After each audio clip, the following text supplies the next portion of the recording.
Welcome to a Flawsome 20 with Lucy. Today we are going to work on getting our life in order, if it isn't already. Don't forget those 4 life words: love, honesty, respect, and truth. Today we're going to cover how to deal with the word no, saying no. We'll go over some ways on dealing with how to say no, okay? There's 3 A's I go by: accommodate, avoid, and attack. So accommodating someone, when you want to say no and you say yes anyway, you're doing that to please the other person. You don't want to disappoint them. Or you're doing it through guilt. If you honestly want to say no, say no. You have the ability to say no, okay? You know, we talk about overdoers or overachievers.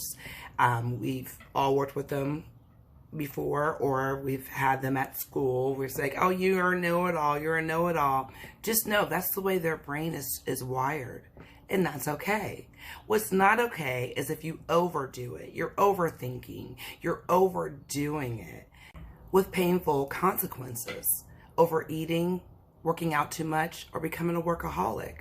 We need balance in our lives. The next A is avoid.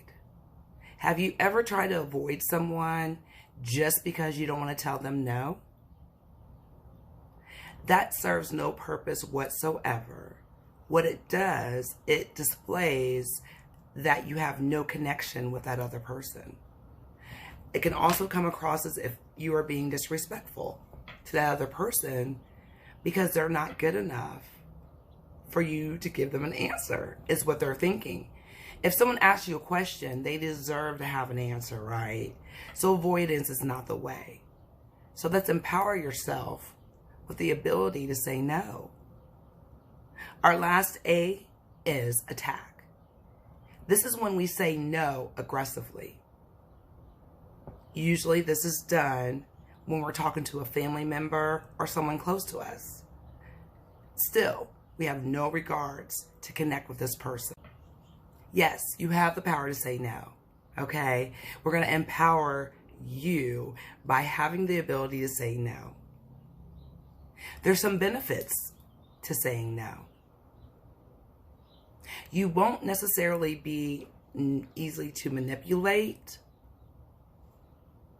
because people that are bringing things to you, they will come a different way. They're going to bring things to you that you're more than likely to say yes to. Make a list. Make a list of 3 priorities of things that you want or that you would say yes to. If someone comes around and asks you a question and you want to say no, listen. Look back at that list of those 3 priorities that you would say yes to for your guide. If that question or what they're asking you is not on your list, say no. No, you have the power to say no. This will build a more honest relationship. Also, you're authentic with others, rather just ignoring them, attacking them, or avoiding them, you know. You don't want to be a people pleaser either. If you want to say no, say no. Do not hesitate. There are 4 C's that we should follow when you are saying no. These are a must. You must be clear, confident, consistent, and concise. Communication is the key to any relationship. It gives the respect of both parties where they both feel as though they're being heard. How can you become confident in saying the word no? Be direct. Offer alternatives. And another option is leave an open door. So maybe we can talk about that later, or maybe we can look into that at a later time. You're not, 100% shutting that person out. You're giving them an opportunity to come back at you later. Stress is a silent killer. Stress is not healthy for your body, not one bit, okay? So let's go over some coping skills for dealing with your stress. Stress increases the heart rate, respirations, blood pressure, and it definitely can attack the organs in your body. So continue to find ways in your daily living to reduce your stress. Some ways can include exercising. Some may not like that word exercise, so we're going to say move it and groove it. Get up and move around a couple times a day if you don't at all. At least a couple times a day. You want to move and groove it 10 or 15 minutes a day. And if you aren't an exercise person, if you don't like doing exercises, take a longer walk than usual. You know, change your goal on your steps. If you're doing 7,000 steps a day, bump it up to 10 steps a day. That can reduce your stress, but also, as a nurse, I know that it will reduce the plaque built up around your heart. So you have reduce your chances of having heart failure or congestive heart failure. It just reduces your risk of having those chronic diseases. Deep breathing was one that we talked about, and that's using your belly. You're doing deep breaths in through your nose and out through your mouth. It returns oxygen to your brain and to your blood. When you're stressed, your cognition is off. You're not going to make the best decisions at that time. You may feel confused and chaotic because you're not dealing with that stress that you're going through. There are times when you have stress and you not know about it, but being familiar with your body and knowing your triggers is a great way to manage stress. Any way that you can reduce stress, do it. Get creative. You're busy at the job, everything's on you. You still must find a way to reduce that stress throughout the day. Take a walk outside, take a deep breath, talk to someone that you really confide in. Definitely relying on those positives in your life. We need to have an attitude of gratitude. Highlight those good parts of your life. Talk to someone close about it. If you have no one close to talk to about your gratitude and those positive highlights in your life, definitely get you a journal and start jotting it down. Do this anytime that you're feeling overwhelmed with stress. And again, sometimes it can get out of control before you'll realize that. So definitely pay attention to your body, to your heart rate, your breathing patterns. When we're stressed, we breathe a little faster, right? Like my blood is boiling right now, right? So instead, stop, take time, breathe in through your nose and out through your mouth. And through your nose and out through your mouth. Do that as many times as you need to. And remember, those are belly breathing exercises. If you are finding that you don't have enough time in the day, where you're losing time, you're not able to get all your tasks done, reevaluate your life and your schedule. Let's get that schedule reorganized. If you're getting up at 7 a.m. and you're just not having enough time to get through your day, get up an hour earlier. You want to try to get into the process of getting up at the same time every day and going to bed at the same time every day. This relieves a lot of stress from your body because your body is programmed on that schedule. You have kids, you have studies, make time for that, okay? We all have our personal lives, but as I mentioned before, be sure to include your spouse within your day. When you're planning, make sure you plan that time for your spouse and you to spend that intimate time together. Whether if it's going to the store, taking a walk, working on a project at home, going grocery shopping, what have you. Make sure that you include your spouse or your significant other in your daily schedule. There are good resources out there to reduce your stress. The internet's free, so you can always go onto the web and see what is available to you. There's yoga exercises, breathing exercises, some other cardio exercises you can do. And also, you don't forget that you have the doctors you can talk to, which can refer you to a counselor. It's just to have a life coach, a health coach, someone that you confide in is definitely a good outlet with dealing with stress. If you usually take the elevator, take the steps sometimes throughout the day. You're moving and you're grooving because we want to reduce that stress on your body.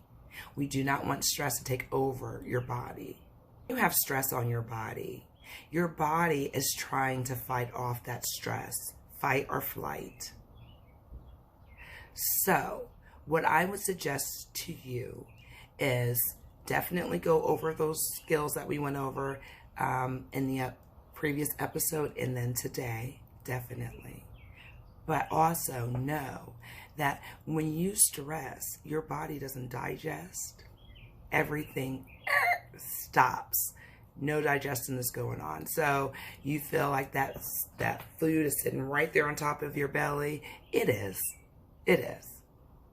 Your body, in our central nervous system, we have our sympathetic and our parasympathetic. When we're in the parasympathetic, that's when we're relaxed, we're not stressed. So therefore, your body is going to digest. We're in that digestive, it's flowing good, right? But if you're in that sympathetic state, when you're stressed, that is the sympathetic state, and everything shuts down. That digestive system shuts down. It does not tell your brain to digest this food. So stress eating, overeating is going to show if you're under immense stress. So let's try to monitor your stress on a daily basis. Sometimes we have to go moment by moment. That's fine. But try to remember those skills, those coping skills. You will need them throughout your life. Deep breaths, move it or groove it. Attitude of gratitude. Be thankful for what you have. Highlight the things that you have. Highlight those things in your life because they're going good for you. So you're not focused on those negatives or what's causing your stress. You're going to focus on what's going good in your life. Next, we're going to cover finding purpose. We had an interview earlier this week with a business professional who's found their purpose. How do you find your purpose? Let's figure that out. Finding purpose in life is a very personal activity. It's very personal. You're doing a personal inventory of yourself, your surroundings, and your personality. What do you enjoy doing? What brings your heart joy? What do you do without someone asking you to do it? Think about that for a moment. As we know, our purpose is not our jobs. That's how we get through our basic living. Pays our bills, pays our rent, and we can maintain groceries in the house, those basic needs. But beyond work, what is your purpose? What do you enjoy doing? I would like to invite you to create a vision board. A vision board is something that you will focus on a daily basis and throughout your day. What are some goals that you have in life that you want to change or that you're focused on right now? Do you have some short-term goals? To be motivated, not to procrastinate, to be more assertive, to be able to say no, to be able to start your business next month. Think of those things in your life that makes you happy. How can you aim towards that particular goal? Let's take small steps. Okay, you're stressed. Your diet's not the best. You're not drinking enough water. What can we tackle right now? Let's tackle drinking water. So if I increase my water, then what would you put on your vision board? Increase of hydration? What benefits is that going to give you? A lesser chance of being diagnosed with type 2 diabetes? A reduced chance of being diagnosed with high blood pressure or congestive heart failure? Water has so many benefits. It helps your energy, your skin. It does a lot for you. If you want to focus on your diet, what do you want to change with your diet? You would put that on your vision board. Finding your purpose is definitely a process. So trust the process. You're going to have times where you're uncomfortable because while you're doing searching within, you're going to come across things or visions that you haven't ever in your life have thought of, or maybe you did as a child and life got in the way. Do some soul searching. It's a good thing. You need to know you. Who are you? Do you know who you are? Do you know what your purpose is here on earth? As I said before, our time here on earth is temporary. So we want to make the best out of every day that we're living and breathing to make a better day for yourself and those around you. Become a better version of yourself. But before you can become a better version of yourself, you have got to look within. Let down those guards. Get a little vulnerable. Figure out where you are in life at this very moment. Are you an honest person? Do you tell the truth? Are you able to accept the truth? What about respect? Do you give respect? And are people around you respecting you, your values, your goals, your motivation? Are they respecting that?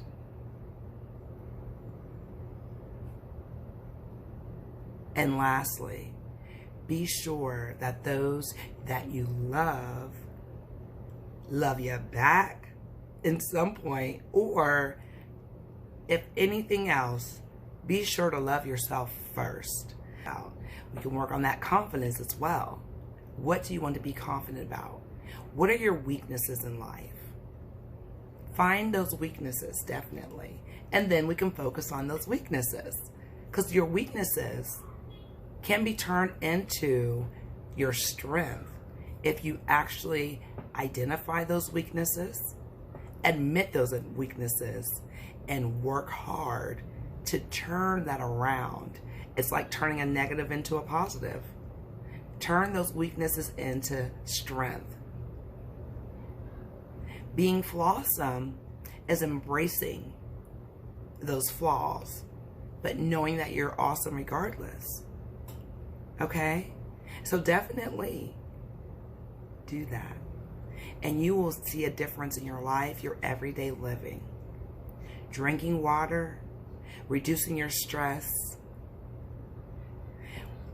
being able to say the word no is definitely powerful. And you have that power to say no. As I went over the benefits of saying no, it's going to reduce your stress. So everything revolves around stress, your body, and having that balanced life. April is Stress Awareness Month. So be sure to pay close attention to your stress levels. How can you reduce that stress? And if you do go through stress, how are you going to deal with that stress? How are you going to work through that stress? Deep breaths, keeping a great attitude, it will definitely get you started in the right direction. Remember, it starts with you. Only you can make this change.